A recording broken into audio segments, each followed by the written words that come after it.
Chapter 1. I am Claire Morgan, 35, and on the day we laid Ethan to rest, my sister lifted her 1-year-old and called him my husband's child, waving a will that would split our Beacon Hill home in half. Grief should have broken me, yet a bank vault opened to a real notarized will in my name, a 2020 medical record proving Ethan's vasectomy, and a letter asking me to fight for the truth, with a recorder on my coffee table, a private investigator at my side, and handcuffs closing on the man who tried to pull my nephew away. I learned that love can be a shield and truth a blade, and if a lie can bloom beside a coffin, wait until you see what grows when justice finally takes root. I sat in the front row of the chapel, the polished wood of the pew cold against the back of my legs, and the scent of lilies and carnations clinging to the air like an invisible blanket. My black dress seemed heavier than fabric should ever feel, as if it carried on its threads the full weight of everything I had lost. My fingers gripped a damp tissue that had already disintegrated at the edges from hours of tears. My fingers gripped a damp tissue that had already disintegrated at the edges from hours of tears. Around me the low murmur of voices rose and fell, friends and colleagues of Ethan whispering their condolences, strangers to me, but not to him. He had touched so many lives in 37 short years. I tried to listen as Ethan's mentor, Mr. Whitman, delivered the eulogy, but the words blurred together, slipping past my ears and sinking into nothingness. I heard fragments about integrity, about a brilliant legal mind, about compassion and generosity, but I could not hold on to any of it. The sound was muffled by the rushing in my head, by the relentless echo of a single fact. Ethan was gone. I looked down at my lap, at the delicate silver ring Ethan had slipped onto my finger the evening he proposed by the Charles River, its stone catching the dim light of the chapel. It felt cruel that the ring remained solid and shining while the man who gave it to me had disappeared without warning.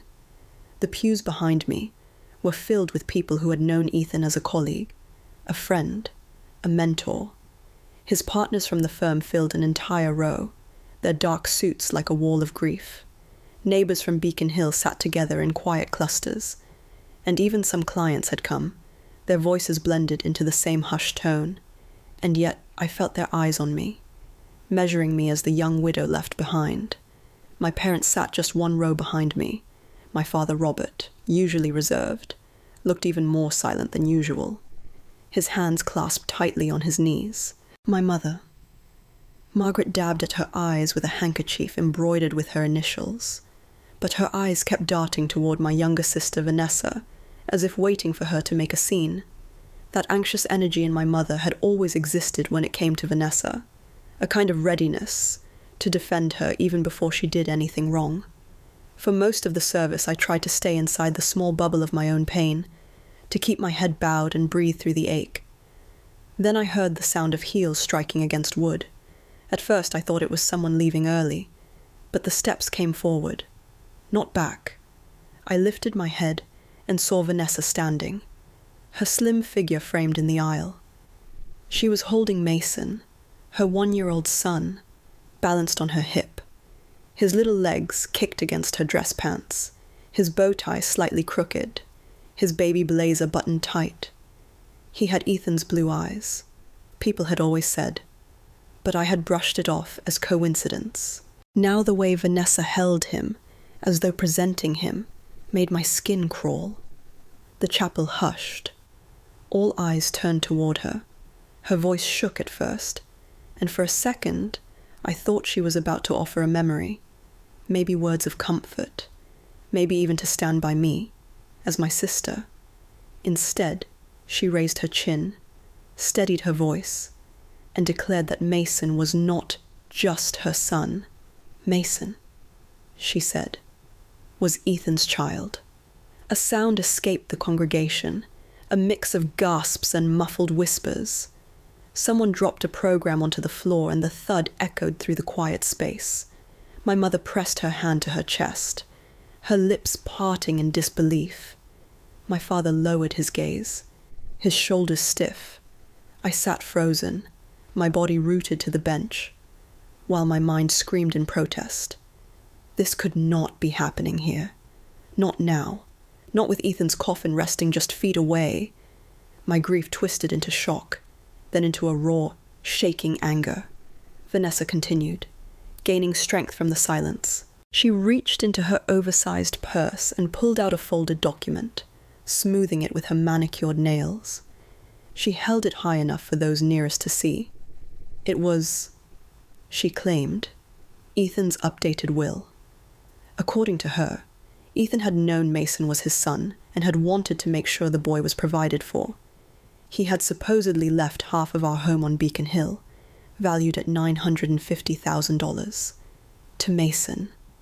The words hung in the air like smoke, impossible to ignore. Choking everyone in the room, I saw Ethan's colleagues exchange bewildered glances. Neighbors shook their heads. A cousin pressed her lips together as though physically holding back words. The minister shifted uncomfortably, his notes trembling in his hands. My mother began to cry softly, her body leaning slightly toward Vanessa, as if drawn to her story. My father stayed immobile, though I saw the muscle in his jaw tighten, a small betrayal of the storm within him. Inside me a strange reaction stirred, the ache of grief, the sting of betrayal, and underneath it, the absurdity of the moment. Ethan, the man I had loved, the man who had built a life with me, was being reduced to this circus. And yet part of me wanted to laugh at the audacity, at the sheer brazenness of my sister choosing this time, this place, to tell her story. My hands trembled as I pushed myself to my feet. The pew creaked loudly, cutting through the whispers. I turned to face her, every eye in the chapel, shifting back and forth between us like spectators at a trial. I spoke softly, but my words carried. I told her if what she held was truly Ethan's will, then it deserved to be read carefully, with respect, not waved around like a prop. I asked to see it. Vanessa hesitated. A flicker of uncertainty passed over her face, but then she handed the paper to me with a kind of dramatic flourish. I took it and unfolded it slowly, forcing my hands to remain steady though my heart was slamming against my ribs. The text leapt at me immediately. Ethan was a lawyer. He drafted contracts and legal documents for a living. His writing always bore the marks of his training, concise, deliberate, airtight. This document was sloppy, filled with vague phrases, misused legal terms, and careless formatting. I felt my lips press into a line as I read. Then I reached the signature. At first glance it looked like Ethan's, but I knew every curve, every angle of his hand.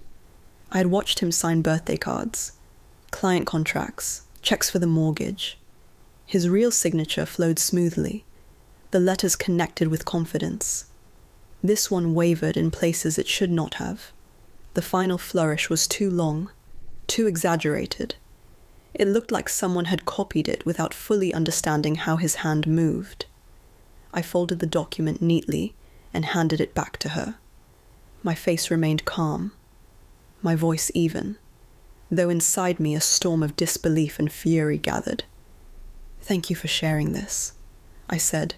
My words were polite, but they landed in the chapel with a weight that silenced even the whispers. I turned and sat back down. My mother's eyes searched mine, pleading, but I refused to meet them. My father looked at me briefly, his expression unreadable. The minister cleared his throat, stumbled over his next words, and then tried to carry on. But the damage had been done. Vanessa's revelation had shattered the solemnity of the funeral. I could hear people muttering as the service wound down. Their voices followed me, even as I kept my gaze locked on the coffin, on the polished wood that hid Ethan from me, forever. My chest ached, but beneath the grief, a new resolve was hardening. Nothing about this story made sense. Ethan would never have humiliated me, never would have orchestrated something so careless. If Vanessa thought this was her moment to rewrite our family's history, she was mistaken. As the service ended and people began to file out, avoiding my eyes, I stayed seated. The chapel emptied around me until only a few stragglers remained. My mother lingered near Vanessa, whispering with her, her face drawn and conflicted. My father gave me a brief nod before escorting her out. I sat alone in the front pew, the silence settling heavy again, staring at the coffin. My mind replayed every word, every gesture, every flicker of Vanessa's performance. And though grief still gripped me, something colder and sharper had taken root. That was the moment I knew I could not allow this lie to stand. Ethan's memory deserved better, and so did I. Chapter 2, I closed my eyes and tried to breathe, but the silence of the chapel only magnified the storm inside me. As I sat there, I found myself drifting back to the beginning, to a time when everything in my life had felt certain, when Ethan was not a memory, but a presence that filled every room he entered. It was the summer of 2010, and I had been dragged by a friend to a charity auction in Cambridge. I remember feeling out of place in that crowded hall, surrounded by professionals bidding on art and antiques. I had no intention of buying anything, but then my eyes fell on a watercolor painting of the Boston skyline at sunset. It was luminous, the sky a wash of oranges and purples bleeding into the Charles River. I could not stop staring at it, though the price quickly climbed beyond anything I could afford. Ethan was there too, tall and confident, yet with a warmth in his eyes that made him approachable. He outbid the last contender, and when the gavel fell, he walked straight over to me and pressed the painting into my hands. He told me he had seen me admiring it all night and believed it belonged with me. I was caught off guard, my cheeks burning, my words stumbling. He just smiled, his blue eyes crinkling at the corners, and asked if he could take me to dinner the next evening. That dinner turned into a second, and then a third. By winter, we were inseparable. Ethan was already making his mark at the law firm of Whitman and Associates, but he never let his ambition overshadow his kindness. He asked about my work in interior design with genuine interest, and he remembered every detail I told him. He respected waiters, janitors, clients, everyone the same. I had never met anyone so capable yet so humble. In the spring of 2011, he proposed to me by the Charles River, at the exact spot where he had handed me that painting. He had arranged a picnic, simple sandwiches, and wine, and as the sun dipped low, he pulled out a small box. My heart leapt before he even opened it. When he slid the silver ring onto my finger, I thought my life had finally begun. Our wedding was modest but beautiful, held in a small church in Boston.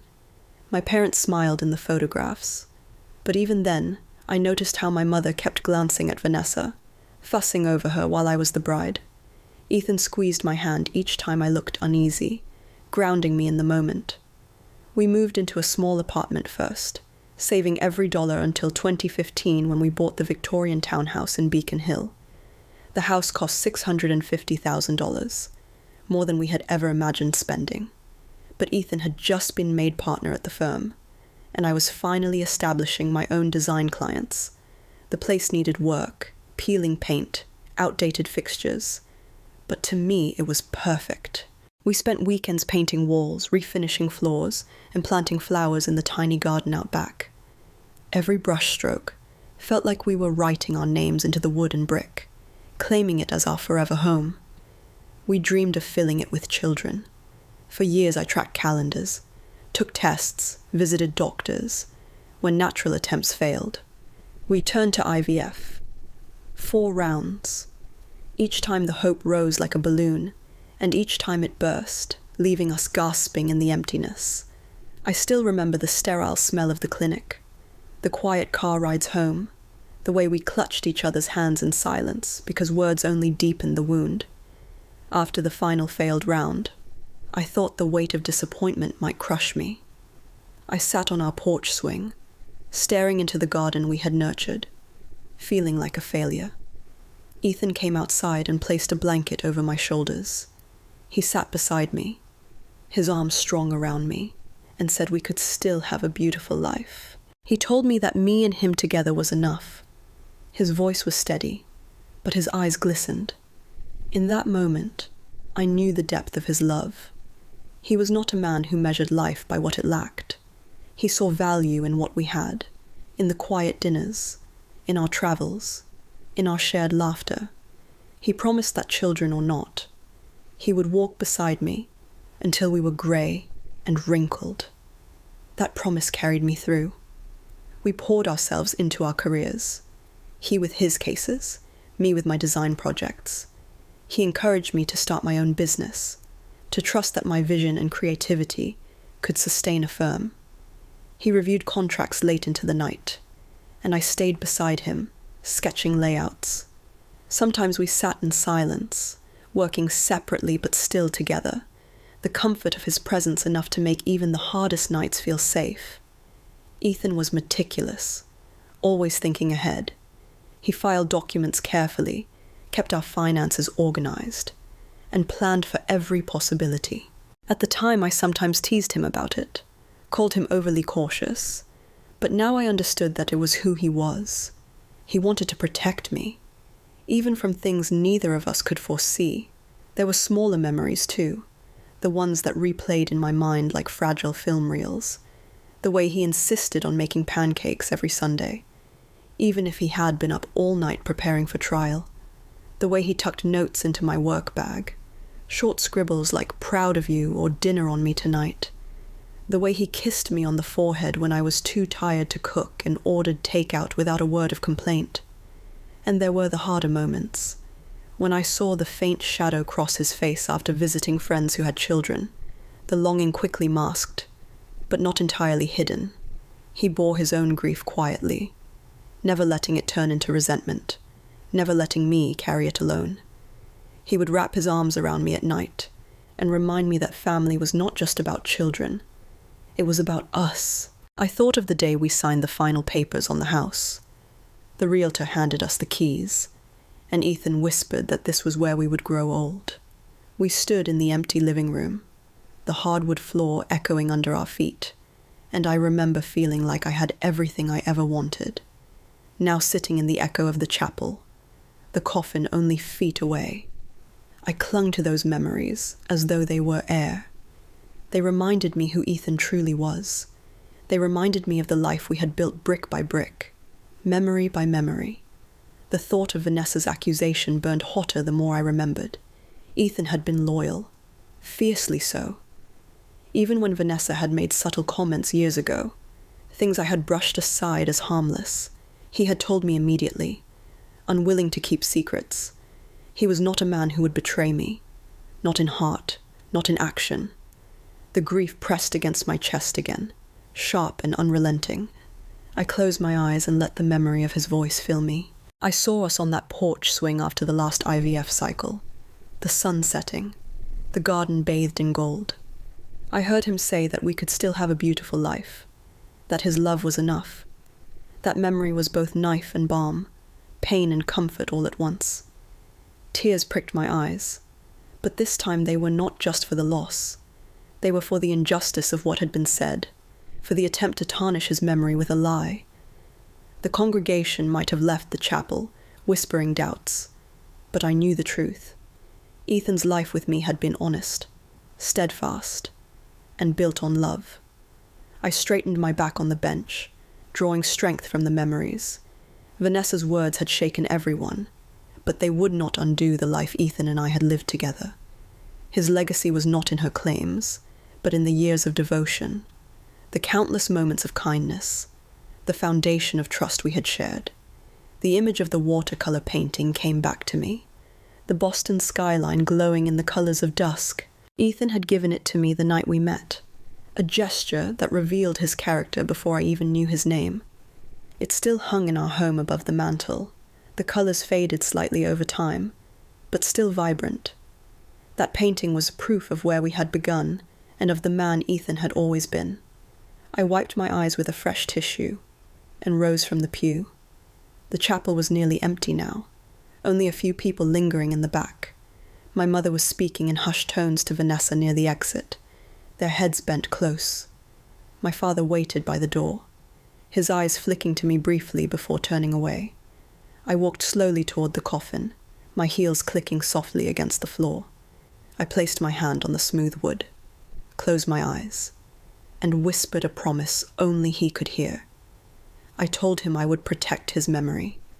I told him I would not let lies replace the truth of our life together. As I stood there, the room silent around me, I felt a calm settle over me. The storm had not passed, but I had found a center in the memories of our marriage. Ethan had prepared me without even knowing it. He had taught me to hold steady, to face challenges with resolve. When I finally stepped back, I felt the eyes of those few remaining guests on me, but I no longer cared what they thought. They could whisper. I knew the truth. And with that, I left the chapel, my mind already bracing for what would come next. Chapter 3. The afternoon air outside was thick with humidity, the sky a dull grey that pressed low over the streets of Boston. My heels clicked against the sidewalk as I walked toward my car, each step heavy but certain. I gripped the strap of my purse tighter than necessary, my knuckles pale, as if holding on to something solid could keep me from unraveling. I knew where I was heading next. Vanessa lived across town in a cramped 2-bedroom apartment near Somerville, a place she had rented when Ryan was still around. From the outside, the building looked tired, the bricks stained with soot and the stair railings rusted, but there were toys scattered near her door and a stroller folded awkwardly in the hallway. I climbed the steps and stood for a moment, listening to Mason's faint cries from inside. She opened the door, with surprise written on her face. Her hair was tied back messily, her blouse wrinkled, and Mason clung to her shoulder with flushed cheeks. She looked nothing like the confident woman who had stood in the chapel hours earlier, waving a paper in front of everyone. "You could have called first," she muttered, stepping aside reluctantly. I walked in, my eyes sweeping over the living room. It was cluttered with unopened bills on the coffee table, toys scattered across the carpet, and an empty wine glass on the counter. The blinds were half drawn, casting stripes of light across the worn sofa. Mason reached for me, and I hesitated before taking him in my arms. His little hands tugged at my necklace, his eyes innocent, unaware of the chaos his mother had just unleashed. My heart tightened.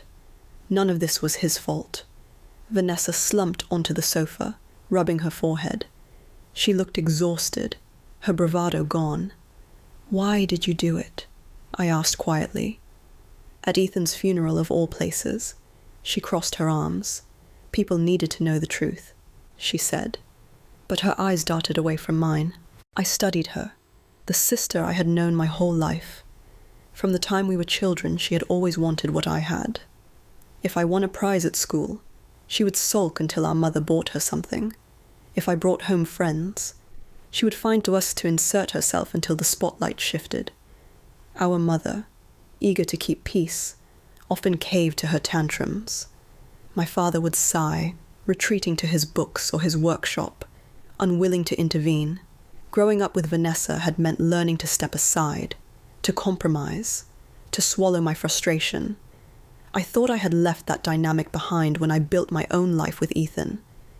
But here it was again, amplified, poisonous, invading the one place I thought safe.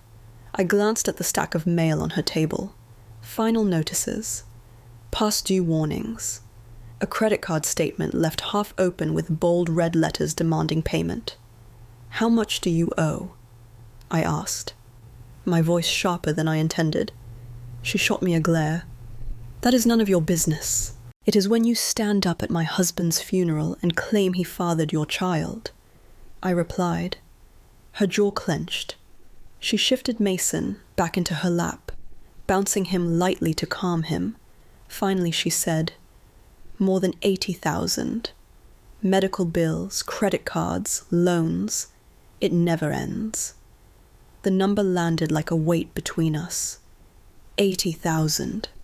I thought of the rent she struggled with, the calls she ignored, the desperation in her voice whenever she asked to borrow money. And Ryan? I asked. What about him? She scoffed. Ryan is gone. Seattle. He left the day after Mason was born. Said he could not handle a baby with a heart condition. He never even paid the hospital bill. Her voice cracked, and for a moment I saw the girl she used to be, overwhelmed and scared. But then her shoulders squared again, her tone sharpening. You do not get it. Claire, I do not have your perfect life, your perfect house, your perfect husband. You never had to worry the way I do. The words stung, not because they were true, but because they were the refrain I had heard my entire life. My so-called perfect life had included nights of crying into my pillow after every failed IVF cycle, mornings of smiling through the pain for Ethan's sake, years of longing for children that never came. Perfect had never been part of it. I set Mason back into her arms and stood. You are drowning, I said. But you are not pulling me under with you. Her eyes flashed. Maybe you should share what you have. Half that house could save me. There it was. The real motive. Not truth, not justice. Money. I shook my head, fury rising in my chest. Ethan worked for that house. I worked for that house. You think you can forge a piece of paper and suddenly you deserve it. Vanessa's lips curled. People believe me today. Did you see their faces? They are already wondering. Her smugness was like a slap. She had planned this. This was not grief spilling over. It was strategy. She had been preparing for weeks, maybe longer. I left her apartment without another word, the door slamming shut behind me. My heart pounded as I walked down the narrow stairs, Mason's cries echoing faintly. Outside the heavy air pressed against me, but I felt strangely clear. As I drove back to Beacon Hill, the city blurred around me, but my mind raced. She had debts she could not escape, a partner who had abandoned her, a history of leaning on others to bail her out, and now she had chosen to drag Ethan's name through the mud to save herself. At a red light, I gripped the steering wheel and closed my eyes. Ethan had warned me once, years ago, that Vanessa's envy could someday turn dangerous. I had laughed it off, unwilling to believe my own sister would cross that line. But now I saw he had been right. Back home I walked through the quiet townhouse, every corner heavy with memories. The watercolor painting still hung above the mantel, the one Ethan had given me the night we met. I stared at it, the colors of sunset still vivid, and whispered to myself, she has been planning this. It was more than a hunch. The way she had unfolded that paper, the way she had spoken with rehearsed certainty. She had forged the will long before today. She had chosen Ethan's funeral because she knew the shock would paralyze me, would make people more likely to believe her. The realization left me trembling, but also resolute. She had made her move, and now it was my turn. The evening settled in, shadows stretching across the rooms we had once filled with laughter. I poured a glass of water, sat at the kitchen table, and let the silence wrap around me. My grief had not lessened, but it had hardened into something sharper, something that would not let Vanessa's lies go unchallenged. As the clock ticked on, I knew I could not fight this alone. I would need proof. I would need help. And most of all, I would need to remember every detail of who Vanessa had always been. The sister who envied, who schemed, who was willing to burn me just to keep herself warm. And with that thought, the weight of her betrayal pressed against me, setting the stage for everything that would come next. Chapter 4. The next morning, the light spilling through the windows of the townhouse felt harsh and intrusive, as though the world outside was impatient with my grief. I had not slept more than a few hours. My mind had played Vanessa's words on a loop, mingling them with the memories of Ethan's laugh, the warmth of his hand, the certainty of his love. When I finally rose from bed, I knew what I needed to do. Ethan had been meticulous about preparation. He kept files organized in cabinets, paid bills the moment they arrived, and often reminded me of the importance of planning for the unexpected. Months before his death, he had mentioned to me, in passing, that he had a safety deposit box at the bank. At the time I brushed it off, assuming it contained legal papers and maybe insurance documents. Now I understood that if there was anywhere Ethan would have safeguarded the truth, it would be there. I dressed in black slacks and a cream blouse, tied my hair back, and drove to the downtown branch of Boston Federal Bank. The streets were already busy with commuters, their lives moving forward while mine felt stuck in place. I parked, walked into the tall glass building, and approached the counter. The clerk, a middle-aged woman with kind eyes, looked at me with recognition and a flicker of sympathy. She had known Ethan too. "Mrs. Morgan," she said gently. "I am so sorry for your loss." "Thank you," I murmured, my voice strained. "I need to access Ethan Morgan's safe deposit box. He had me listed as a joint holder." She nodded and checked her computer, then asked for my identification. My hands shook slightly as I handed her my license, but she did not comment. A few minutes later, she returned with a brass key and gestured for me to follow. We walked through a secure corridor into a quiet room lined with small metal doors.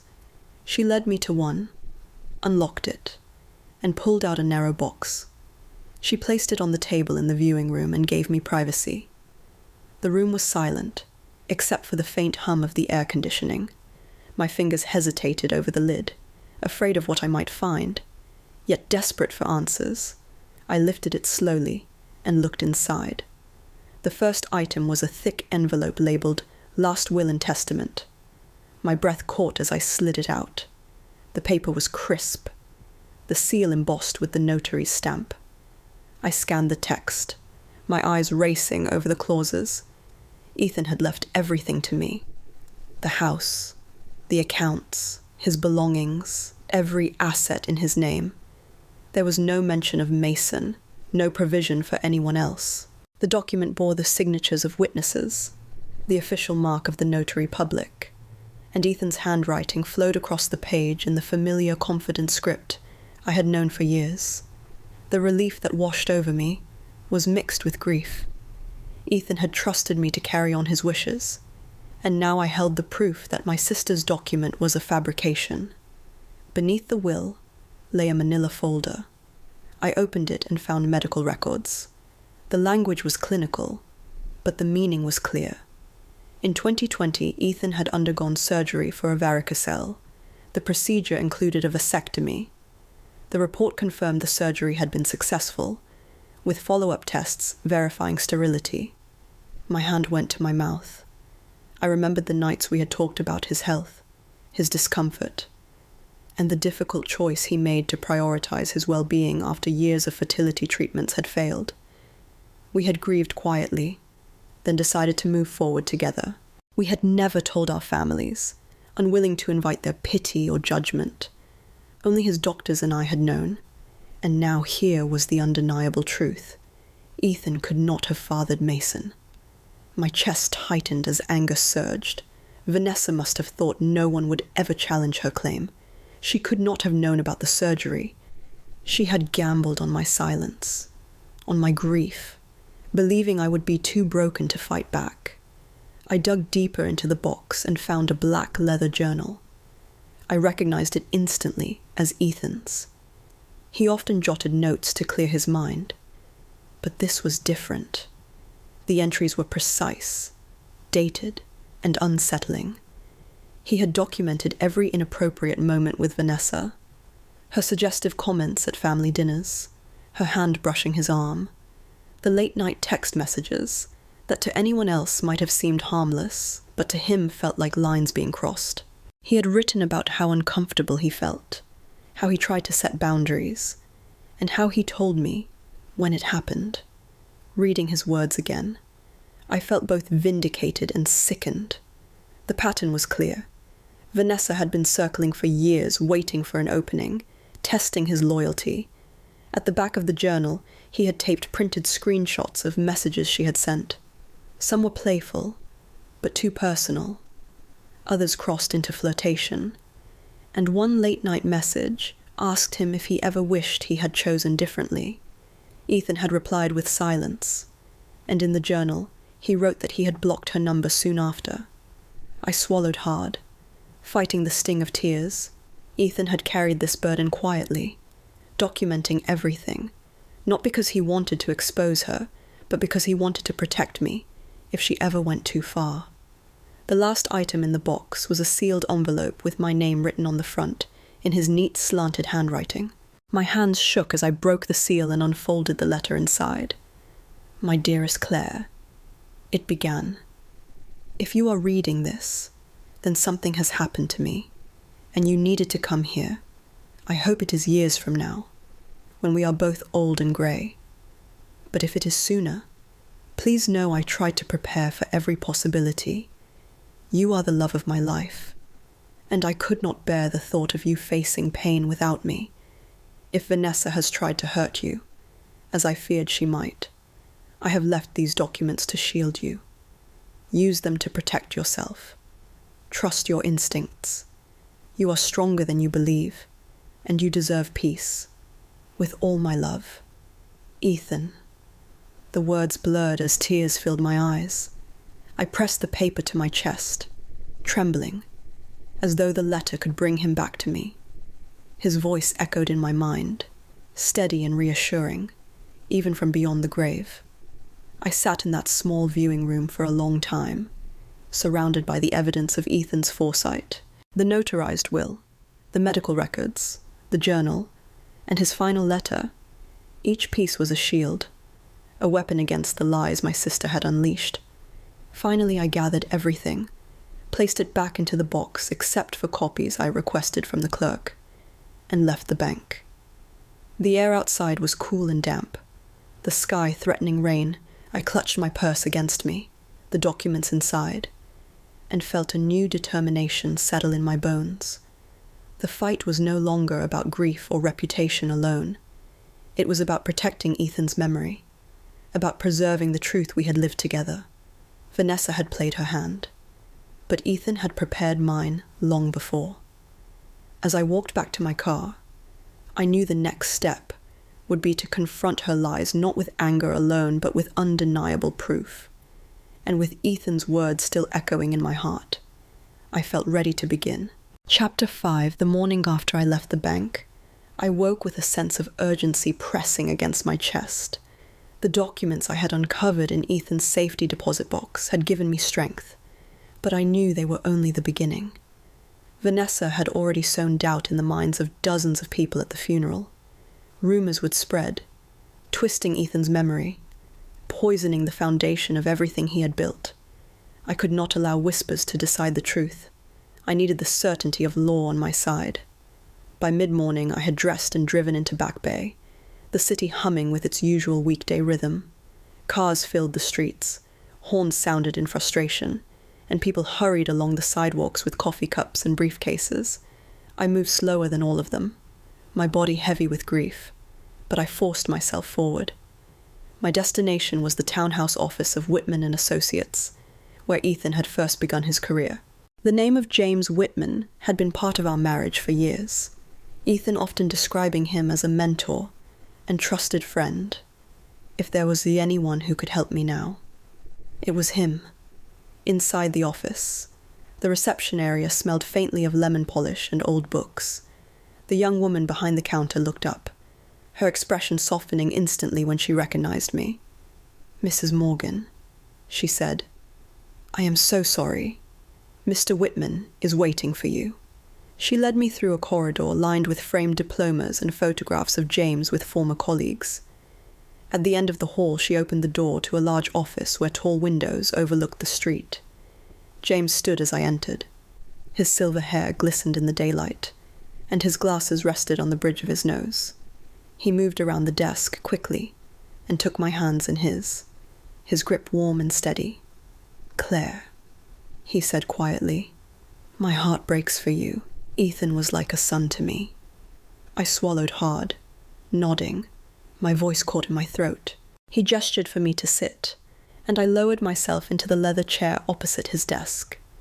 The room was lined with shelves of thick law books, their spines worn, a testament to decades of work. I reached into my bag and pulled out 2 stacks of papers, placing them carefully on the desk. "This is what Vanessa showed at the funeral," I said, sliding the folded will toward him. "And these are from Ethan's safety deposit box." James studied the forged document first. His eyes moved quickly across the page, then slowed as his frown deepened. He turned it over, examined the signature, then set it down with a sigh. "This is not Ethan's work. The language is clumsy, the formatting is wrong. No lawyer would ever produce something like this.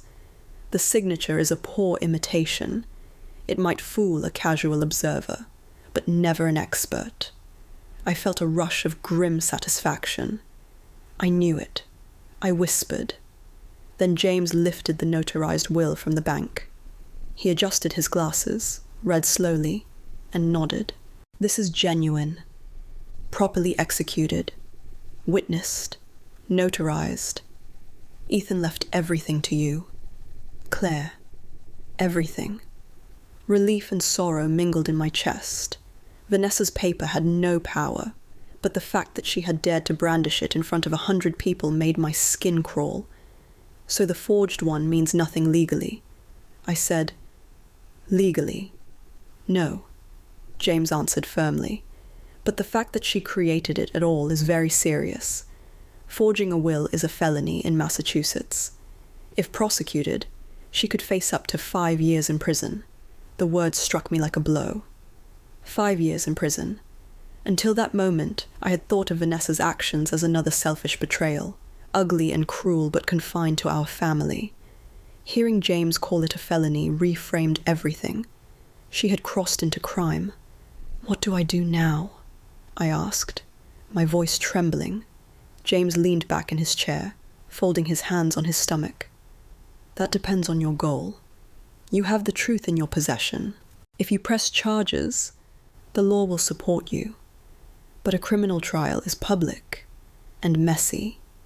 Mason will be caught in the middle, and your parents will suffer deeply." I pictured Mason's round cheeks, his tiny fingers gripping mine the day he was born. He was innocent in all of this, yet he would bear the fallout of his mother's mistakes. The thought made my stomach twist. "I do not want to destroy her," I admitted, "but I cannot let her destroy Ethan." James nodded, understanding. "That is why we must gather everything. Evidence of her motive, her debts, her history. If this escalates, we will be prepared. If not, you will still hold leverage strong enough to make her back down." "How do we gather that?" I asked. James leaned forward, his tone practical. "I will put you in touch with someone, Frank O'Connor. He is a private investigator, ex-Boston police. He has worked with our firm for years. He is discreet, thorough, and not easily intimidated. If anyone can uncover what Vanessa is hiding, it is him." The name sounded distant, almost unreal, but the weight of James's voice grounded me. He picked up the phone and dialed, speaking briefly to his assistant. Within minutes, he had arranged for Frank to meet us in a few days. James set the phone down and looked at me again, his eyes kind but firm. "Until then, keep these documents safe. Do not confront Vanessa yet. Let Frank dig. Let us have facts on our side before you take another step." I gathered the papers back into my bag, pressing them close to my chest. The weight of them was both comfort and burden. James stood, coming around the desk to rest a hand lightly on my shoulder. "Ethan trusted me," he said softly. "He was one of the good ones. Claire, he loved you fiercely. He would want you to fight this, but to fight smart." My throat tightened with emotion. "Thank you, James." When I stepped back out onto the street, the world felt louder, sharper. The traffic, the chatter of pedestrians, the clang of construction nearby. I walked slowly to my car. my bag clutched tightly at my side. For the first time since Ethan's death, I understood fully the seriousness of what Vanessa had done. This was not only betrayal. This was a crime with real consequences. I sat behind the wheel and let my forehead rest against the steering wheel. Images tumbled through my mind. Vanessa's smug expression at the funeral, the forged will in her manicured hands, the way my mother's face had shifted, uncertain. They would not see her crime for what it was, until I forced them to. A breeze moved through the cracked window, carrying the distant sound of church bells. I straightened, wiped my eyes, and started the car. Grief still clung to me, heavy and unrelenting, but alongside it now was clarity. Vanessa had set fire to my life, and if I wanted to extinguish it, I would need more than tears. I would need evidence, law, and truth. Driving back to Beacon Hill, I thought about Ethan again, about the way he always double-checked every lock, every contract, every plan. His habits had sometimes irritated me, but now I saw them as his final gift. He had prepared for this moment, even if he never could have imagined the exact shape of it. When I pulled into the driveway of our townhouse, the sun was beginning to sink, painting the tops of the buildings in pale gold. I sat for a long time before going inside, the folder of documents still in my bag beside me. For the first time since the funeral, I felt not just grief, not just anger, but resolve. The law was on my side. James was on my side. And soon Frank would begin to uncover what Vanessa had tried so hard to bury. Whatever came next, I would not face it blindly. I would be armed with the truth. And in that quiet moment, I realized that the fight had already shifted. It was no longer just about surviving my sister's betrayal. It was about holding her accountable, not only to me, but to the law itself. Chapter 6, the first days after my meeting with James felt endless, a blur of grey mornings and sleepless nights. I moved through the townhouse like a ghost, touching the backs of chairs, the edges of picture frames, lingering on Ethan's handwriting still pinned to the refrigerator. Every sound reminded me of his absence, yet his voice lingered in my mind, urging me to hold steady. I knew I could not rest until the lies Vanessa had set free were crushed under the weight of truth. On the third morning, James called. His voice was clipped but gentle. Frank O'Connor, the investigator he had promised to connect me with, was ready to begin. We arranged to meet that afternoon in the same office where Ethan had once started his career. When I stepped into James's office, the familiar scent of leather and paper greeted me. Frank rose from his chair as I entered. He was in his mid-50s, with a build that suggested he had once carried authority on the streets. His dark eyes were direct, but not unkind. He shook my hand firmly. "Mrs. Morgan," he said, "I am sorry for your loss. James has given me the outline, but I would like to hear it from you." I sat across from him and described the funeral, the forged will, the documents from the bank, Ethan's journal, and the letter he had left me. Frank listened in silence, jotting quick notes in a weathered notebook. His face gave little away, but every so often he asked sharp questions that forced me to relive the worst moments. When I finished, he closed the notebook with a snap. "This is more than family conflict. If what you have told me is accurate, your sister may be guilty of fraud and attempted theft. People rarely go to this length without financial pressure. I will look into her background, her debts, her associations. I will also check into the man you mentioned, Ryan Davis. If he is connected, we need to know exactly how." James slid a release form across the desk. My hand trembled as I signed it, binding myself to the process. Frank gave a short nod. "Give me a week. I will report back with what I find." That week stretched like a year. Each day I tried to distract myself with work, answering emails from clients who offered polite condolences, but I could not escape the echo of Vanessa's smug expression at the funeral. At night, I lay awake staring at the ceiling, Ethan's letter on the nightstand beside me, whispering his words like a prayer. 7 days later, James called. "Frank has something. Come this afternoon." The sky was heavy with rain as I drove to Back Bay, wipers dragging across the windshield. My heart hammered with each block closer to the office. When I arrived, James led me upstairs where Frank was already waiting. Several thick folders were spread across the desk. He gestured for me to sit. "I will start with the finances." He opened the first folder. "Your sister currently owes approximately $85,000. Credit cards, personal loans, and medical bills from Mason's surgery. Her credit score is one of the lowest I have ever seen. She has been denied multiple loan applications over the past year." I stared at the numbers, the balances circled in red. I remembered the pile of unopened bills on her coffee table. Now they had weight, proof of a storm she could no longer outrun. Frank slid another paper forward. "This is a notice from her landlord. She is 4 months behind on rent. The eviction order has already been filed. She has until the end of next month to pay in full or leave the apartment." The walls of her Somerville rental flashed in my mind. The peeling paint, the stroller wedged in the hallway. She was standing on the edge of the being homeless, and she had chosen to drag me with her. Next, Frank opened a folder filled with printed text messages. These are between her and a woman named Jenna Brooks. They also involve a man named David Lee, a graphic designer. They began planning the forgery weeks before Ethan's death.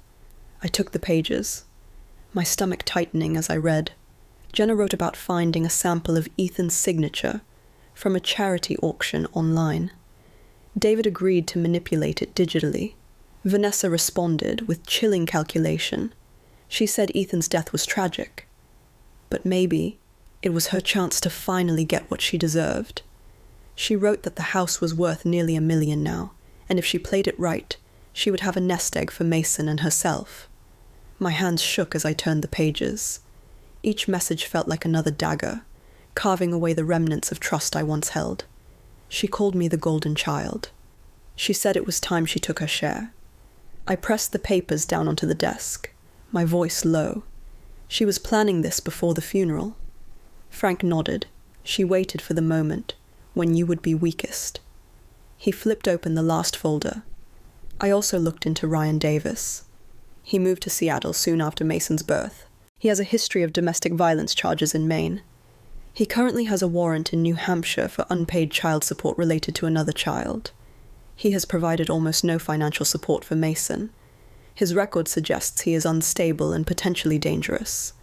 The words made my chest tighten. Mason's father was not just absent. He was a threat. Frank closed his notebook. This is the picture. Severe debt, imminent eviction, documented conspiracy to forge a will, association with a man who is a liability. If this reaches court, the evidence is overwhelming.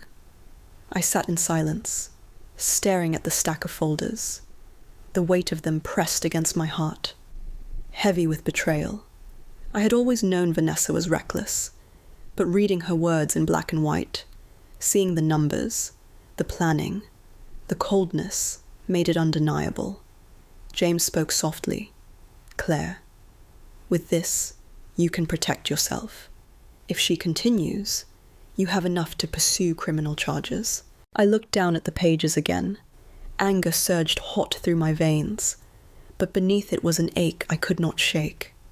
She was my sister.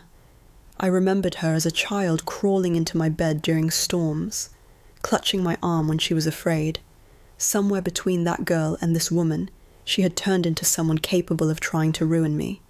I gathered the papers into a stack, the sound of them slapping together loud in the quiet room.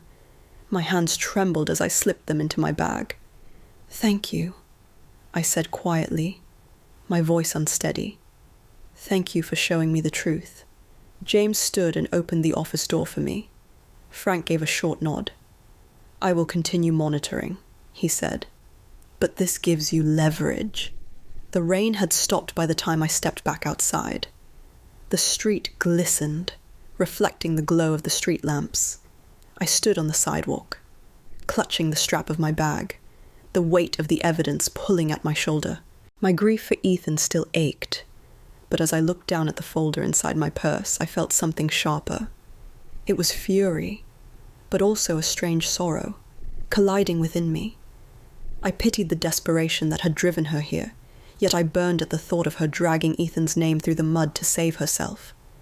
The city moved around me, oblivious, but I stood still for a long moment, clutching the truth in my hands. Whatever came next, I would not walk into it empty. I had proof now, undeniable, and with it, I carried both the strength of justice and the weight of loss. Chapter 7. The following Saturday afternoon, I prepared the living room as if it were a stage. I pulled the curtains halfway closed to dim the sunlight, set 2 chairs opposite each other, and placed a small recorder on the coffee table between them. My palms were damp as I adjusted the glass of water beside it. I hated the thought of inviting Vanessa into my home after what she had done at the funeral, but I knew it had to be here. I needed her in my space, on my terms, with my evidence within reach. When the doorbell rang at precisely 2 o'clock, my chest tightened. I took a breath, steadied myself, and opened the door. Vanessa stood there in a fitted jacket and new heels, her hair freshly colored, her expression a mask of confidence. Mason was not with her. She walked in without waiting for me to invite her. "Nice place," she said, glancing around as though she were inspecting it for the first time, as though she had not spent countless dinners here over the years. I gestured toward this chair opposite mine. "We need to talk. Just the 2 of us." Her eyes flicked to the recorder. "You are recording this?" "Yes," I said. "I want a record so we both remember exactly what is said."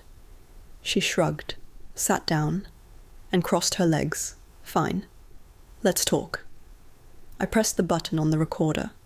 "This is Claire Morgan and Vanessa Clark. We are sitting in my home at 2:15 on Saturday afternoon, and both parties consent to being recorded. Do you agree?" "I agree," she said, her voice cool. I folded my hands on my lap. "Tell me your version of events. Tell me exactly what you believe happened between you and Ethan." She tilted her chin, her eyes gleaming as though she had rehearsed. "Ethan and I started seeing each other 2 years ago. He told me he was unhappy in his marriage, that you were too focused on work, that he felt lonely. We met a few times at the Mandarin Hotel downtown, sometimes on Tuesdays, sometimes on Thursdays. He said he wanted to be a good father to Mason, but he could not bring himself to tell you." Her words came smoothly, too smoothly, as if recited from a script. "Which floor at the Mandarin?" I asked. Her eyes flickered. "A high floor.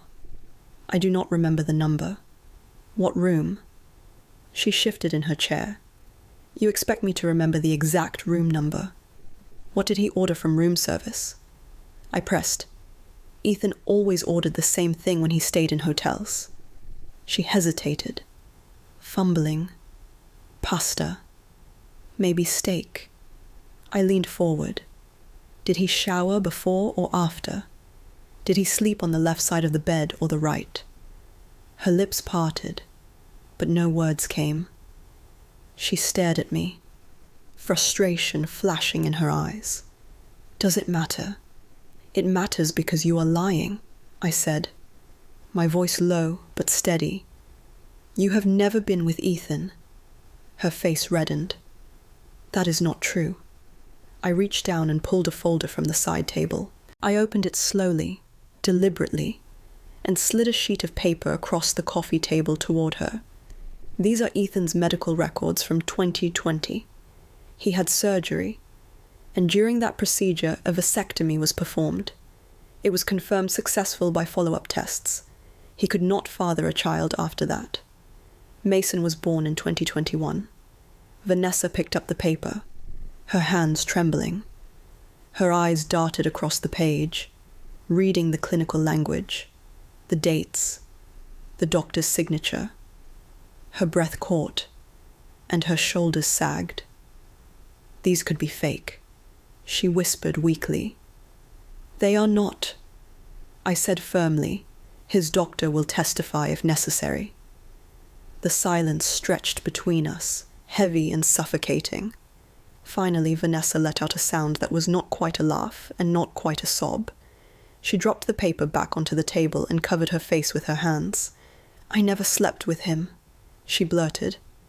Her voice cracked, raw, the words tumbling out in a rush. "I tried. Years ago. He turned me down every time. He was too loyal to you. I made it all up." Her body shook with sobs, deep and ragged. Not the polished performance she had put on at the funeral. Tears streaked her makeup, and she collapsed against the back of the chair. I sat frozen, my chest heaving, the sound of her confession filling the room. For a long time, neither of us moved. "Why?" I asked finally, my voice hoarse. "Why would you do this?" "Because I'm drowning," she gasped. "Because I have nothing. Ryan left me with debts and a sick baby. I am 4 months behind on rent. They are going to throw me out. I thought if I convinced people Mason was Ethan's son, if I made them believe, you would have to share the house. I did not know what else to do." Her words cut through me, sharp and jagged. I thought of the eviction notice Frank had uncovered, the $85,000 in debt, the damning text messages she had written with Jenna. She had orchestrated every detail, preying on the moment when I was most vulnerable. I looked at her. My sister, the same girl who once braided my hair before school, who cried during thunderstorms, who clung to me when she had nightmares. Now she sat across from me, admitting she had tried to destroy me to save herself. I reached forward and pressed the stop button on the recorder. The click echoed in the stillness. Vanessa wiped her face with the back of her hand, her eyes swollen. "I never wanted it to go this far," she whispered. "It already has," I said quietly. She looked at me with something like fear, her bravado gone. "What are you going to do?" I did not answer. I gathered the folder back into my lap, closed it, and stood. The sound of the rain against the windows filled the silence. For a moment, I thought I saw the little sister I once knew, buried beneath the layers of envy and desperation. But the memory of Ethan's coffin, of her voice echoing in the chapel, telling 100 people that her son was my husband's child, hardened me again. I walked her to the door, my face unreadable. She paused on the threshold, her eyes glistening. "I am sorry," she said. But the words fell flat, too light to balance the weight of what she had done. When the door closed behind her, I stood in the quiet house, my chest heavy with a mixture of rage and sorrow. The recorder sat on the table, proof of her confession. I pressed my fingers against it, the small device suddenly heavier than stone. The truth was mine now, captured in her own voice. And with it came both power and grief. I leaned against the wall, eyes closed, letting the silence swallow me. For the first time since Ethan's death, I felt the tide shift, not toward peace, but toward a reckoning that could no longer be avoided. Chapter 8, the call came just after dusk while I was placing Ethan's journal back in the drawer where I had begun keeping all the documents. My phone buzzed against the kitchen counter and my mother's name flashed across the screen. Her voice was thin and pitched too high as soon as I answered. "Ryan is back," she said. "He is at Vanessa's." I heard shouting. Then the line crackled, as if even the air between us were frightened. "Claire, please." I slipped my shoes on without thinking and grabbed my keys and the folder that had become my shield. The city felt raw as I drove towards Somerville, rain misting on the windshield, traffic lights throwing red and green reflections across the wet pavement. I could feel a tremor under my ribs that had nothing to do with the car. I told myself to breathe the way Ethan used to remind me when a client presentation went sideways. Slow in, slower out. It barely helped. By the time I reached Vanessa's building, the rain had become a steady curtain. The front door stood open and sound carried down the stairwell. I heard a man's voice first, hard and jagged, then Vanessa's, ragged with fear. There was another sound that cut through everything. Mason crying. That small, desperate cry every adult recognizes because it pulls at something ancient. I took the stairs 2 at a time and shouldered the apartment door wider. The living room was a mess. Toys scattered. A lamp knocked sideways. Ryan stood in the center of it. Tall and narrow, shouldered in a leather jacket that glistened with rain. He looked older than the photos I had seen, rougher at the edges, eyes flat with anger. His left hand gripped Mason's wrist. Vanessa hovered close, pleading. Her face streaked with tears. He did not see me at first, and I saw enough in that missed second to understand why Frank had called him dangerous. His jaw worked as he spoke. His grip tightened when Vanessa begged, and his eyes flicked not to his son but to the shelves, the table, the purse on the counter, as if calculating what he might take. "Let him go," I said. My voice came out steady, a surprise even to me. Ryan turned, and the sneer that crossed his mouth landed like a slap. "This is between me and the mother," he said. He jerked Mason a fraction toward the door. "He is my son, and I am taking him. Or she is paying me what she owes." Vanessa shook her head. Her hands lifted as if that could soften him. "Please, Ryan, you cannot just show up and take him. We can talk. We can work something out. Just do not scare him." He laughed without humor. "Scared is when a judge takes him and gives him to me. Scared is what you should be when I tell the court that you kept him from me, while you and your rich sister plan to cut me out." I heard the talk. "There is money. There is a house. You think I do not know?" Mason tried to twist his wrist free and let out a cry so sharp it went through me like a shard of glass. I crossed the room before I could think and planted myself in front of Ryan. I lifted my hands with my palms open, careful, the way I have seen negotiators do on television, even though this was only a living room with a stained rug and a child gasping for breath. "Let him go," I said again. "You are frightening him." He leaned forward until I could see the blood vessels etched in his eyes. "Stay out of this," he said. "You are not his mother. You are just the lady with a nice house." Behind me, Vanessa said my name like a prayer. I did not step back. "You left when he was born," I said. "You left medical bills, you left rent. You left a baby with a heart condition and a woman who could not pay for medicine. You do not get to storm in and yank him like a bag of groceries because you heard a rumor." He moved his face so close I could smell rain and old beer on his breath. "Give me the boy," he said, and his hand began to pull. I did not choose to be brave.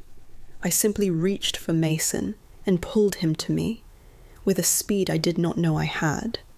I felt the slip of his small wrist from Ryan's fingers, felt Mason's damp cheek press into my collarbone, felt the way his whole body tried to climb inside my chest to be safe. Ryan's mouth twisted into something ugly. He took a step that meant to be a lunge. I shifted my weight and kept one arm locked around Mason. With my free hand, I reached into my purse and found my phone by touch. I hit the emergency number, and when the dispatcher answered, I spoke in a voice I barely recognized as my own. "Claire Morgan, 243 Highland Avenue, 2nd floor. A man is threatening violence and trying to take a child. Send officers now." Ryan realized what I had done and swore. He knocked the already crooked lamp from the table and it clattered to the floor. He took another step toward me and then faltered, calculation flickering in his eyes. The sound of sirens in the distance began as a thin thread and thickened with every second. Vanessa stood between us with her arms wide though she was shaking. "You need to leave," she said, and her voice shredded at the end. The sirens grew louder. A neighbor's face appeared in the hallway and disappeared again. Ryan's jaw worked. He pointed at Vanessa without taking his eyes off me. "This is not over," he said. "You owe me." And then he moved toward the door, then changed his mind. then stood facing the wall as if his body could not decide whether to run or fight. 2 officers entered fast, hands poised near their belts, their radios crackling. The taller one spoke first above the sound of Mason's hiccuping sobs. "Who made the call?" I raised my hand, while keeping the other arm around Mason. The officer looked at Ryan. "Sir, put your hands where I can see them." Ryan obeyed with a show of carelessness that fooled no one. The second officer asked for names, took quick statements, then requested identification. When Ryan produced a thin wallet, the taller officer stepped into the hall with the ID. The second officer stayed with us, his tone calm. "Is the child hurt?" I shook my head and felt Mason nod into my shoulder, the movement small and tight. The officer crouched to Vanessa's level and asked if she felt safe. She said no without hesitating. The taller officer returned from the hall with a different expression. He told Ryan to turn around. He said there was an active warrant out of New Hampshire for unpaid support, and that he was being detained. Ryan sputtered, rage breaking through his mask. He threw words like stones, lies, set up, rich house on Beacon Hill. The officer repeated the instruction, and the cuffs clicked with a sound that felt final even though I knew it was not. As they led him out, he twisted to look at me. "You have no idea who you are messing with," he said. The officers guided him through the doorway and down the stairs. The neighbor's door opened again, and then shut with a soft knock like an embarrassed apology. The apartment was suddenly quiet, except for Mason's uneven breathing. I sank onto the couch with him curled against me and rubbed his back until the sobs became small stutters and then sighs. Vanessa stood across the room with her arms wrapped around herself, as if to hold her shaking in place. Her mascara had traced dark lines down her cheeks. She looked at the door, as if expecting it to burst open again. I asked if Mason had eaten. She shook her head. I carried him into the kitchen and found a clean cup and poured water. He drank in desperate gulps, and then pushed his face into my shoulder again. I could feel the damp heat of his breath through my blouse, and a fierce protectiveness tightened inside me until I had to swallow against it. Back in the living room, Vanessa pointed at the broken lamp and the heap of bills that had spilled onto the floor when Ryan brushed the table. The red letters on the envelopes looked like warnings from a different storm, the quieter kind that rises from paper and numbers instead of fists. I remembered Frank's folders and felt the grim symmetry of it all. Debt, desperation, danger. None of this was random. "Thank you," she said finally, her voice raw. "I know you did not have to come. You are his mother," I said. "But you cannot keep letting chaos dictate what happens to him. He needs safety more than anything." She nodded, knuckling her eyes like a child caught between excuses. I thought if Ryan came back he might help. I was wrong. The sound of quiet returned in a way that felt unfamiliar, as if the apartment itself was deciding whether to relax. I tucked Mason under a blanket on the couch and sat beside him, my hand resting on his back, feeling each small breath. Vanessa paced and then stopped, paced again, then leaned against the wall. "We should get a restraining order," I said. "First thing Monday. I will ask James how to file for a protective order. We will have the police report. We will have the warrant. There is enough to show a risk." Vanessa nodded again. Her voice was barely there. "I will do whatever you say. I cannot have him here again." For a long time we said nothing. The rain softened against the windows, and a car passed outside with a hiss. Mason stirred and pressed his fingers to the fabric of my sleeve, as if to make sure I was still there. The shape of his hand against my arm made something inside me ache in a place that had been empty for years. I swallowed and focused on his breathing until the ache settled into a steady resolve.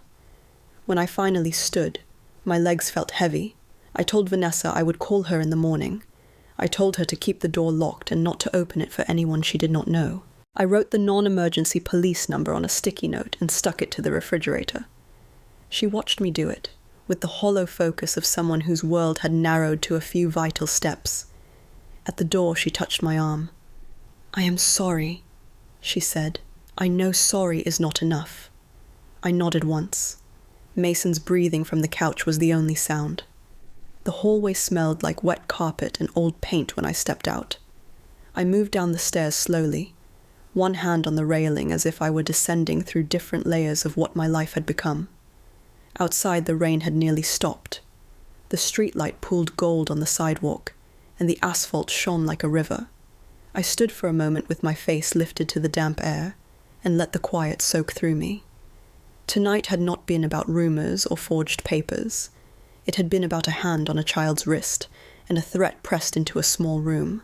I had seen the line where talk ends and harm begins, and it had changed the geometry of what I was willing to do. The folder in my bag felt heavier, but it was no longer the only armor I needed. I would have to use the law not just to clear Ethan's name, but to draw a border around a child who had no voice in any of this. I drove back to Beacon Hill, with the radio off, listening to the tires whisper on the road. At home, the townhouse greeted me with its familiar stillness.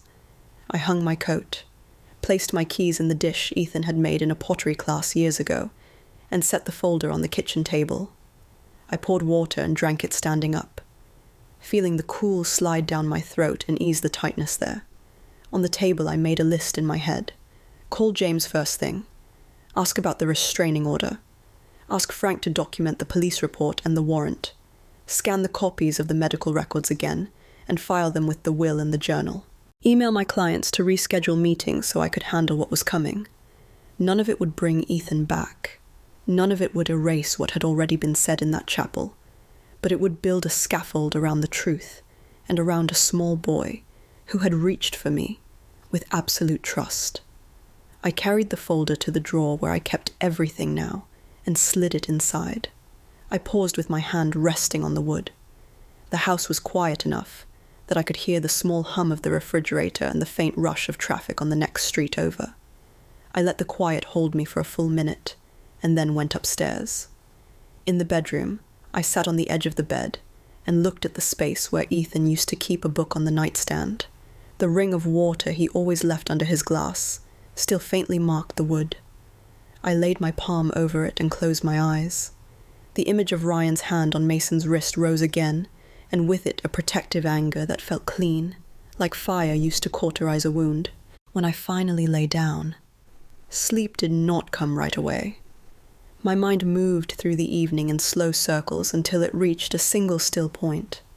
There was no path back to the life I had before the funeral. There was only the path forward through courts, through difficult conversations, through the hard work of keeping a child safe and a memory untainted. I turned off the light and let the room go dark, and in that dark, I made another silent promise. I would see this through to the end, whatever it required. Chapter 9. I set the table in the dining room and tried to steady my hands. The oak surface held the soft reflection of the chandelier, and for a moment, the familiar shine made me think of Ethan, aligning silverware as if order could summon calm. I placed 4 settings, and then added a 5th, when James texted that he could come. The window showed Beacon Hill settling into evening. I told myself this needed to happen in my home, where the truth could be said without interruption. My father arrived first in a navy jacket that looked slightly loose on his shoulders. He hugged me, and held on a second longer than usual. My mother followed with a casserole I had not asked for. Her chin was set in that careful way that always meant she was ready to defend someone. Vanessa came last before James. Hair pulled back, face pale. She carried no bag and glanced around as if measuring how much of my life could still be altered by hers. James stepped in a few minutes later with a quiet nod, a folder tucked under his arm. I poured water and told everyone we would eat first. The meal passed in cautious small talk. My father asked about a client project. My mother commented on the flowers by the window. Vanessa pushed food around her plate. James thanked me for the meal and kept his eyes on the table. I used the time to slow my breathing and remind myself of the order of what needed saying. When the dishes were cleared, I carried coffee to the living room. James set his folder on the low table. The candles I had lit were small, steady flames. My parents sat together on the sofa. Vanessa took the armchair at the edge of the rug as if she might need a quick exit. I chose the chair by the fireplace, where Ethan used to read late into the night. I said that I had invited them because what happened at the funeral could not live in shadows. I said that Ethan deserved clarity, and so did I. Then I looked at Vanessa and told her she would speak first. At first nothing came. She folded and unfolded her hands. Then she lifted her face and spoke in a thin voice that gathered strength as she went. She said she had lied at the funeral. She said she had never been with Ethan. She said she asked 2 friends to help her fake a will, because she was drowning in debt and thought there was no other way to keep a roof over her and Mason. She said she was sorry. The word hung in the air with too little weight to balance what it tried to cover. My mother pressed her hand to her chest and told her she had been under impossible stress. She told me that when people are desperate, they cannot think straight. She asked if we could resolve this quietly for the sake of family.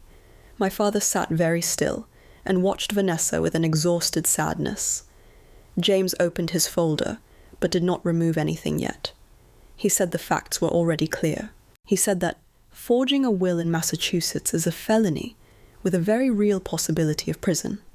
He said no one here wanted that, but pretending this was a misunderstanding would only make it worse. My mother looked at me rather than at James. She told me I had always been severe. She said that even as a child I wanted everything orderly and perfect, and that I left no room for mistakes. She said Vanessa was sensitive, and that my standards could crush her. Something old and hot moved through me. I said that this was not about perfection. I said it was about my sister standing at Ethan's funeral and telling 100 people that her son was my husband's child. I said it was about a forged document waved in a church to take half the home Ethan and I built. My mother drew breath to speak, and I kept going. I told her that I had watched her smooth away Vanessa's messes from childhood on, and that I had taught myself to be small so the house could be peaceful. I said that peace bought with silence is not peace at all. The room went quiet, except for the faint tick of the mantel clock. My father cleared his throat. He said I was right to be angry. He said he had watched our mother make allowances for Vanessa and watched me disappear into self-sufficiency. He said he had retreated to his workbench when the arguments rose. He said he had been wrong to step away, and that he would not step away tonight. My mother's eyes filled, and she said she only ever wanted to keep us safe. She said she never meant to hurt me. She said when Vanessa cried she could not say no. My father took her hand, and did not console her out of the moment. He held her there beside us, in the truth. I turned to Vanessa, and asked her to explain completely. She did not try to hide. She said she owed about $85,000 from credit cards, personal loans, and medical bills. She said her landlord had filed eviction papers, and a court date was set. She said she and a friend found an image of Ethan's signature online from a charity event, and asked a designer to replicate it. She said she chose the funeral because shock would muffle challenge. She stared at the rug when she said that part. James then placed several pages on the table. He said these were copies of messages that corroborated planning. He said there were records of the eviction filing. He also said there was a police report from the night officers arrested Ryan for a warrant after he tried to take Mason.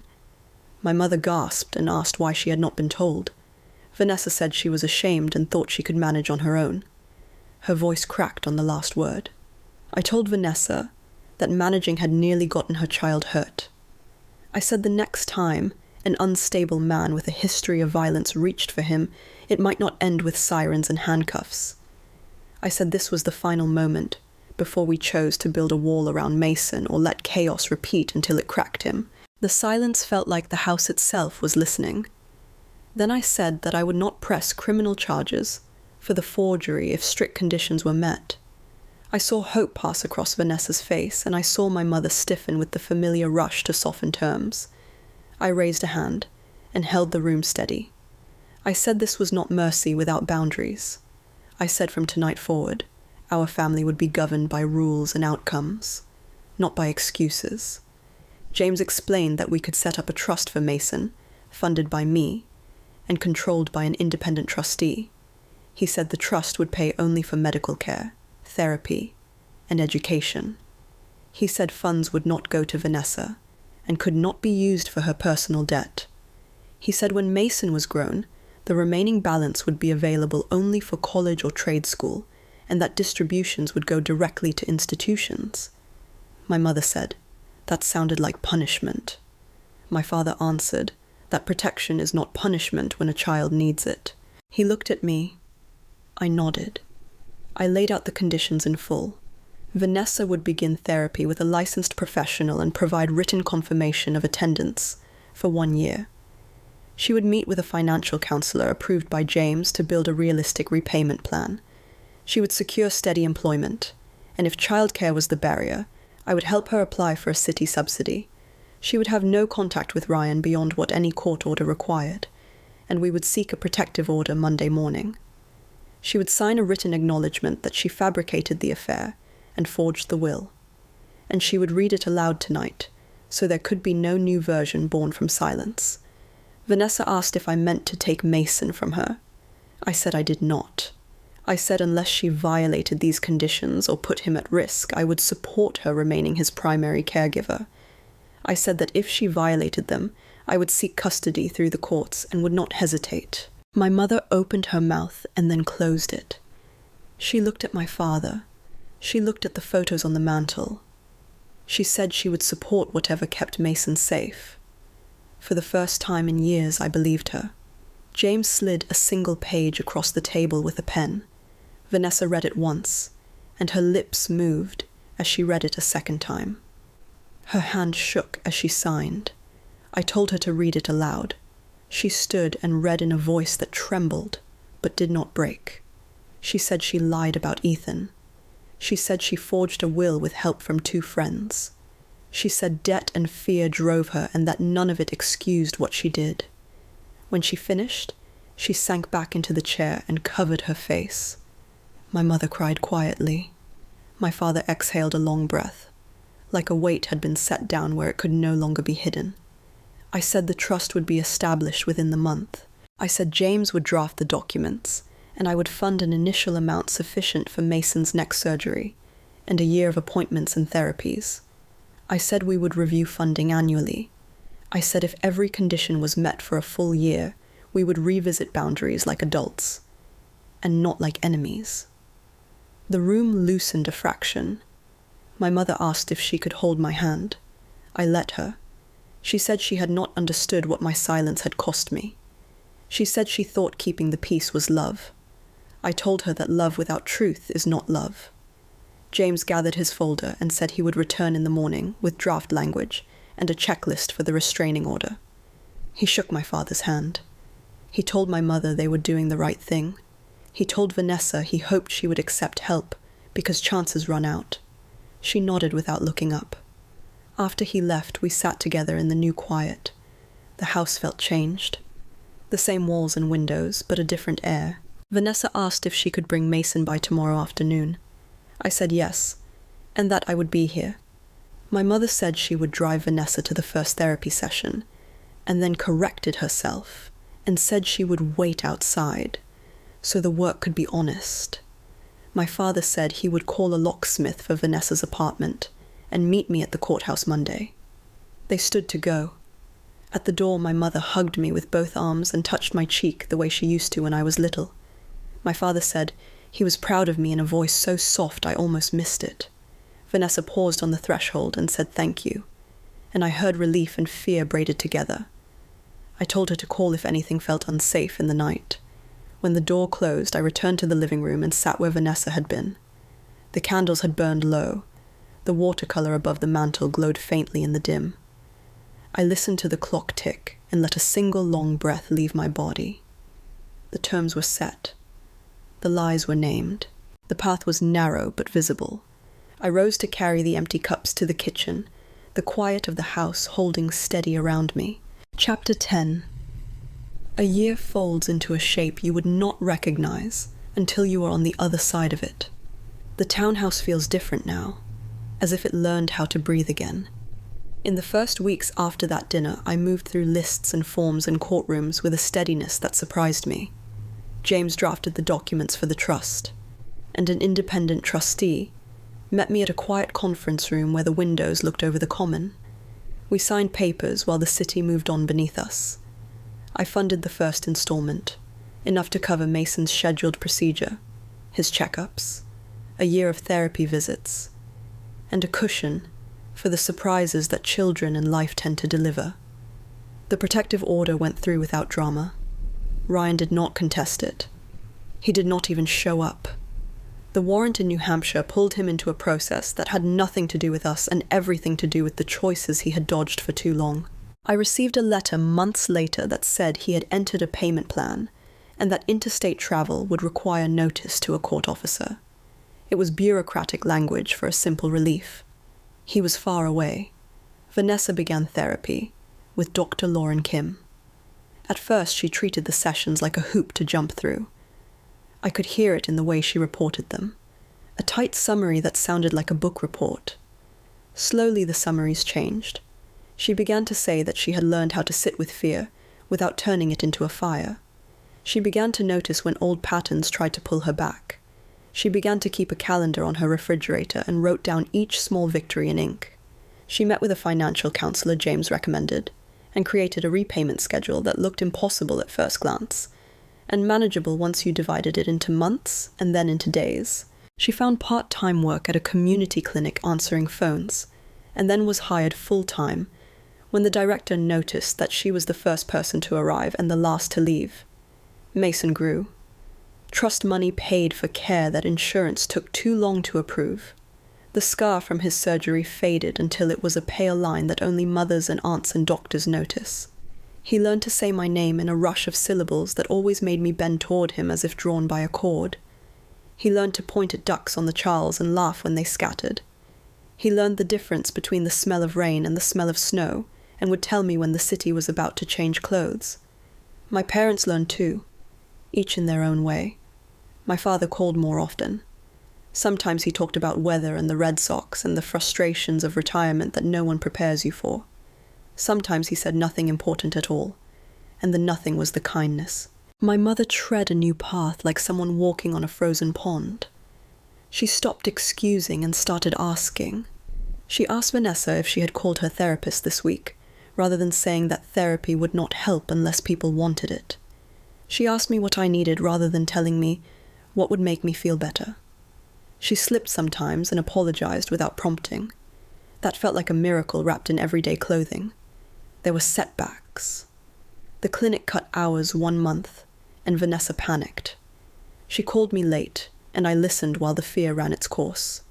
The next morning, she sent a message before I could call her that said she had already emailed 2 other clinics and an office near Kendall Square about openings. She said she would let me know when she heard back. I saved that message, not because it proved anything to anyone else, but because it marked a line she had crossed quietly and for herself. The foundation took shape in our dining room where Ethan and I had once balanced budgets and menus. I met with a pair of his colleagues who still felt his absence as a daily fact. We created the Ethan Morgan Foundation for Law and Ethics and set its first scholarship for third-year students at Boston University who intended to work in public service. James contributed the seed donation that made me cry in the parking lot, because I could picture Ethan laughing and telling me not to cry at checks. We built a simple board that included one of Ethan's mentees, who had become an assistant district attorney, a professor from the law school, who had a talent for making hard concepts clear, and a community advocate who had started as a client and become a friend. The first scholarship ceremony took place in a lecture hall where paint peeled near the radiators and everything smelled faintly of coffee. I stood at the front and told a room of students about Ethan's habit of preparing 2 steps ahead, about the way he treated court clerks and receptionists with the same respect he gave to partners and judges. I told them that talent is the first thing people notice, but character is the last thing people forget. I handed the scholarship envelope to a woman who had balanced a full course load while caring for a younger brother and working nights at a grocery store. She shook my hand with a grip that could have pulled me through time.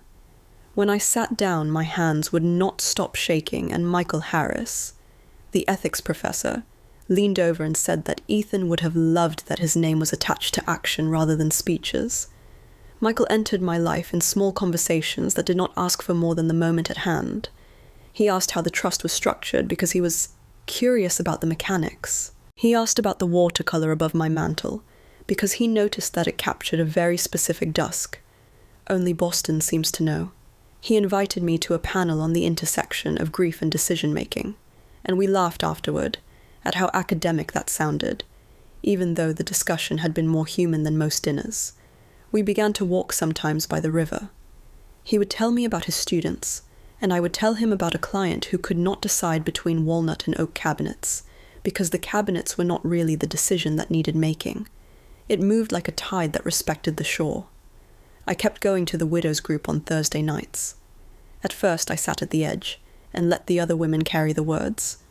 They talked about paperwork and early mornings and the shock that comes when you realize you have not heard anyone say your name in your kitchen in days. They taught me how to stack the days like blocks and forgive myself when one fell. Eventually, I began to speak. I said that love can be both anchor and ache. I said that preparing for practical things is not cold but kind. I said that grief does not end, but it learns to stop shouting. When the first anniversary of Ethan's death approached, I did not know what the day would do to me. I decided to let the day be ordinary, and to treat ordinary as sacred. I took flowers to the small space in the cemetery, where the grass always seemed to be a better shade of green. I told him what had happened since. I told him about Mason's new words, and about Vanessa's job, and about my father's slow courage and my mother's fragile bravery. I told him about the scholarship and how the student who won keeps sending me articles about cases she is shadowing. I told him that I still wore his ring, and that sometimes I talk to him out loud while I make pasta. And if any neighbor hears me, I do not care. I stood in the soft cold and let the wind push my hair across my face. Then I thanked him for teaching me the kind of love that can survive the worst day. In the spring, Vanessa and I took Mason to the public garden. He fed pieces of bread to ducks with solemn concentration, and then laughed when one bold bird tried to take a larger piece than his tiny fingers wanted to give. Vanessa watched him with a softness I had not seen in a long time. She said that she had applied for a night class in patient coordination at the community college. She said she would pay for it in installments. She said she did not know if she would be good at it, and then rolled her eyes at herself and said that she was practicing, saying I do not know without following it with a disaster story. I told her I was proud of her. She said she was beginning to be proud of herself, and then looked away as if the sky needed her attention. My mother joined us and insisted on buying ice cream, even though it was not warm enough for ice cream. My father took a picture of us that I printed and placed on a shelf near the watercolor.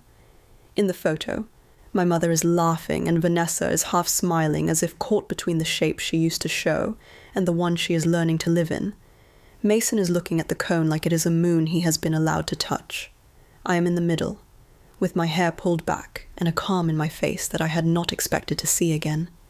At home that night, I set the picture beside the foundation files. I made tea and watched the steam drift. The townhouse felt like a different house, built inside the old one with its own rules and lights. Sometimes I still reached for Ethan in the dark. I do not think that will ever stop. But the reaching had changed. It was less a grasping and more a touch on the shoulder of the memory. Thank you, I think, over and over. Thank you for paperwork in order. Thank you for a letter in a safety deposit box. Disse. Thank you for the way you loved me, so that I know what to demand from my own life. Michael stopped by on a Sunday afternoon with a book he thought I would like. He did not linger the first times he visited. He was careful in the way. Good men are careful when they know the house they are entering remembers someone else. We drank coffee on the steps and watched passers-by complain about traffic and talk about dogs and carry baguettes and flowers. He told me that he did not believe closure is a door that slams. He said he thinks it is a door you learn to leave open without being afraid of drafts. I told him that sounded like something a professor would say. He smiled and admitted that sometimes he cannot help himself. It felt easy. It felt like the beginning of something that did not need to compete with what came before. One evening, near the end of summer, Vanessa brought Mason over with a stack of papers. She sat at the dining table with me, while the boy built a tower of blocks on the floor. She showed me her pay stubs and a signed letter from Dr. Kim confirming that she had met her therapy attendance requirement. She showed me a class schedule for the fall and a copy of a restraining order renewal that a judge had granted without objection. She said that the debt was smaller now and that the scary red letters came less often. She said she still had days where fear tried to run the show, but that she was learning to give fear a chair in the corner instead of the head of the table. I told her that was a good sentence. She said Dr. Kim had given it to her and that she liked being the kind of person who used good sentences to live better. When she left that night, she hugged me lightly. She said that nothing could erase what she had done. She said she would spend a long time proving that she could live different. I said that proof is built with days. Mason waved from the doorway, with a hand that looked sticky with something sweet, and I felt the familiar tug behind my ribs. The next week, I met with the board to choose the second scholarship recipient. We read applications until our eyes blurred, and then argued kindly about which story most captured both grit and grace. We chose a first-generation student who wanted to work in a clinic that handles housing rights. When I called to tell her, she cried and then laughed and then asked a dozen questions about the budget meeting she was supposed to lead the next day at her part-time job. After the call, I sat for a while with the phone in my lap and let the good feeling do its work. On the evening of the exact anniversary, I walked to the river and watched the water carry the day away. The sunset looked like the watercolor above my mantle had climbed out of its frame. I thought about the first time Ethan and I stood in this light and promised ourselves to a future we could not see yet. I thought about the last year and the way justice had required both paper and courage. I thought about family and how love without boundaries becomes a kindness that rots. I thought about the boy who had learned to tell the weather by scent, and the sister who had learned to sit in a room and tell the truth, even when it made her shake. When darkness settled, I went home. I turned on the lamp by the sofa, and the room looked golden and safe. I wrote a short note to the foundation board, thanking them for a year of work that had turned grief into something useful. I placed a small toy car that Mason had left under the coffee table into a bowl by the door, so he could find it next time.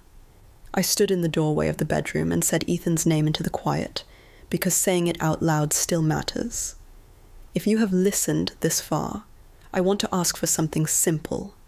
Share your own boundary story in the comments. Tell me how you drew a line that protected your peace, or a time when you learned that love needs rules to stay love. Tell me how justice looked in your family. Your stories help other people who are standing in rooms that feel too crowded with fear.